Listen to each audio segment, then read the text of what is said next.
Hello again, folks. This is Ian Hurd coming to you once more from Sydney, Australia, and continuing just a series of brief messages about Daniel and his friends in Babylon. I'm calling this Daniel Succeeds Where Israel Failed. Now, please feel free to press the red subscribe button that appears beneath the video on YouTube. Psalm 138 says, "All the kings of the earth shall praise you, O Lord, when they hear the words of your mouth." Now, when God set Israel aside, he said to them through Moses, "You shall be to me a kingdom of priests." And that's a distinctive call. That's a distinctive job description. And in it, God expressed his concern for all people and for all nations, and he showed exactly how he intended to express that concern. The call on a priest and on a priest's life is to mediate, to be a mediator or a conduit between people and God, to mediate the reality and the presence of God to people.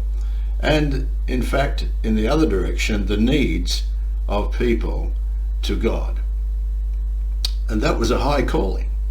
And here's what God said to Israel: "If you will indeed obey my voice and keep my covenant, then you shall be to me a special treasure above all people, for all the earth is mine." That is, everyone in it is mine.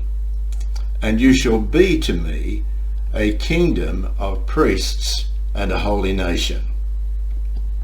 Now we must see that they were a special treasure to God, or a special possession to God, for a specific reason, a special reason. And the reason, as God said, is because all the earth is mine. In other words, I'm concerned for them all. And Israel was to mediate and represent God to the nations. On occasion, when she was at her best, of course she did. Isaiah had a picture of the nations seeing God in his people. He said, "They'll make supplication to you. They'll say, 'Surely God is in you and there is no other. There is no other God.'" And under David, and of course particularly Solomon, she reached a place where she indeed mediated the wisdom and the presence and the glory of God. And the kings and queens of the earth came to behold, as we know. However, she frequently failed, frequently disappointed, to the point where God once described them as "not my people." In other words, "You look nothing like me." And fortunately, in her midst were always the few. There were always those, the Bible tends to call them a remnant, always a few who did actually look like God. And so they were the ones that he used. Now Israel, of course, lost her high stewardship. She was taken captive into Babylon, and it was there that the few who did look like God gloriously fulfilled the mission that the nation had failed to effect. In fact, those few became a living demonstration of the strategic ministry that the nation had missed. Daniel and his colleagues were living as captives in Babylon. Now that was a culture hostile to God, a culture with its own pantheon of gods, and whose chief god was Bel, or Lord Marduk, who was believed to control particularly all of the magic arts. And these men, I want you to notice, were there because of failure, but not their own failure. They were there because of the failure of others. the majority who'd turned away from God and turned to idols. In fact, they had allowed the nations to mediate their idol gods to them. Now, if anyone had a right to be angry, it was these four men, Daniel, Shadrach, Meshach, Abednego. They certainly had a right to be angry. And perhaps you've found yourself in an alien or difficult situation or circumstance, not necessarily because of your own failure, but through that of others. Were these men perturbed or depressed because they were suffering because of the sin of others? Did they play the victim game or allow themselves to be defined by these awful circumstances? No. In fact, they even confessed the sin of their people, and they simply went forward, trusting God in a very difficult place.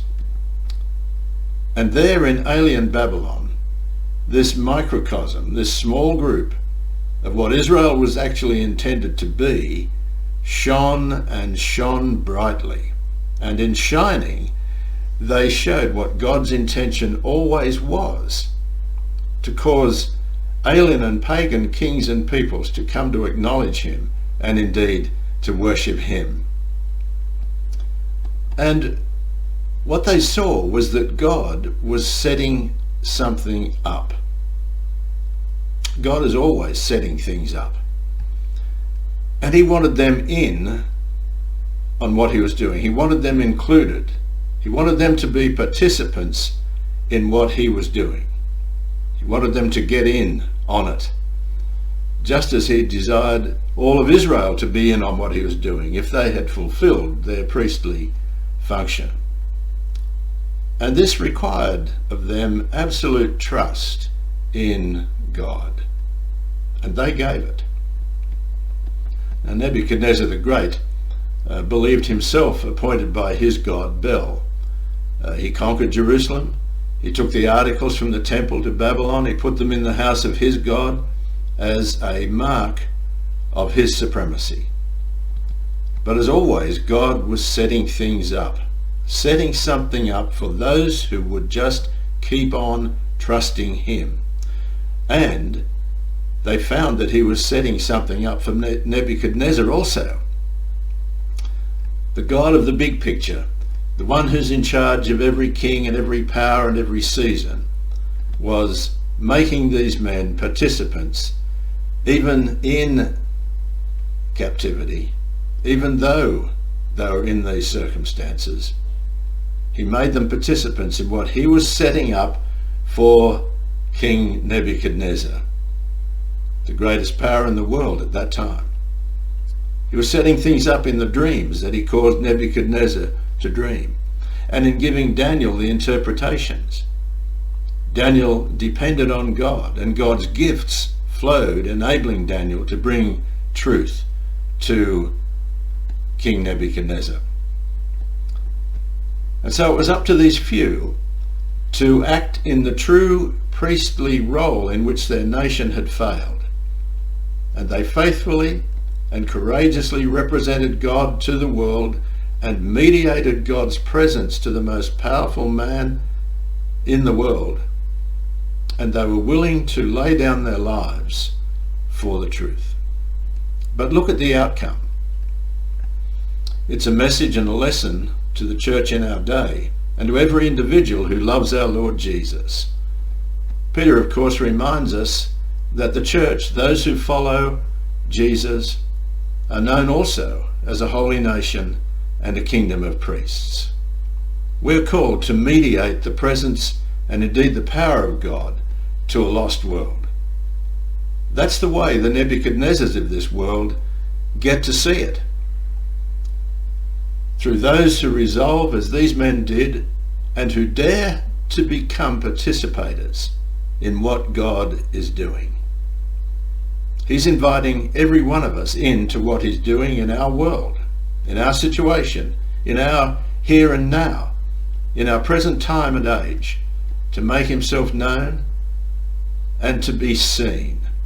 As we put our trust in him, if we will put our trust in him as these men did, He arranges things. He sets things up. And he provides his gifts to enable us to bring his truth to a needy world. It may well be through the few, but you can be one of the few. Are you ready? I pray so, and may the Lord bless and keep you.